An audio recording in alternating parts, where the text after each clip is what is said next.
बहुत समय पहले की बात है। एक समृद्ध राज्य था जिसका नाम चतुर्वन था। इस राज्य की खास बात यह थी कि इसे 4 राजाओं ने मिलकर चलाया। चारों राजा, राजा विक्रम, राजा अधिराज, राजा सोमेश और राजा युधिष्ठिर अपने अपने क्षेत्रों में निपुण थे। लेकिन इन चारों की ताकत और बुद्धिमानी के बावजूद राज्य के बारे में एक रहस्यमय बात थी जो हर किसी को हैरान कर देती थी। चतुर्वन की रानी, जिसका नाम रत्नमाला था, असाधारण सुंदर और बुद्धिमान थी। लेकिन उसकी एक अजीब शर्त थी। वो केवल उन 4 राजाओं के साथ ही रहती थी और कभी किसी एक के साथ अकेले नहीं मिलती थी।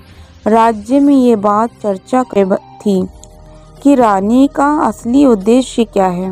एक दिन राज्य में एक गुप्त संदेश मिला जिसमें लिखा था, जो रानी का राज खोलेगा वह या तो मृत्यु को प्राप्त होगा या चतुर्वन का राजा बनेगा। ये संदेश चारों राजाओं तक पहुंचा और उनके बीच दरार डालने लगा। हर राजा ये सोचने लगा कि रानी के पास ऐसा कौन सा रहस्य है जो उसे इतना शक्तिशाली बनाता है। राजा विक्रम ने सोचा कि रानी किसी गुप्त खजाने की रक्षक है। राजा अधिराज को लगा कि रानी जादुई शक्तियों वाली है। राजा सोमेश को संदेह था कि रानी किसी दुश्मन राज्य की जासूस है। राजा युधिष्ठिर ने कहा कि रानी एक सामान्य इंसान है, लेकिन चारों को आपस में लड़ाने की कोशिश कर रही है। एक रात चारों राजाओं ने रानी का पीछा किया और देखा वो महल के गुप्त कक्ष में जा रही है।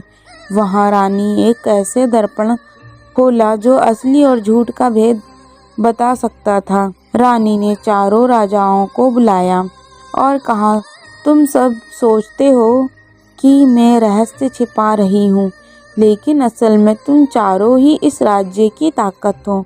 मैं तुम्हें एकजुट रखने के लिए रहस्य में व्यवहार करती हूँ। अगर तुम एकजुट नहीं रहे तो चतुर्वन का पतन निश्चित है।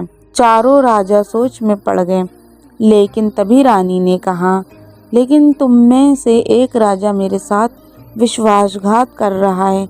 ये सुनते ही चारों राजा एक दूसरे को शक की नजरों से देखने लगे। अगली सुबह रानी का कमरा खाली मिला। वे गायब हो चुकी थी।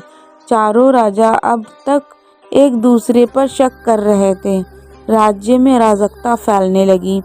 क्या रानी सच में विश्वासघातियों को सजा देने के लिए गई थी या ये सब उसकी कोई चाल थी? ये रहस्य कभी सुलझा नहीं।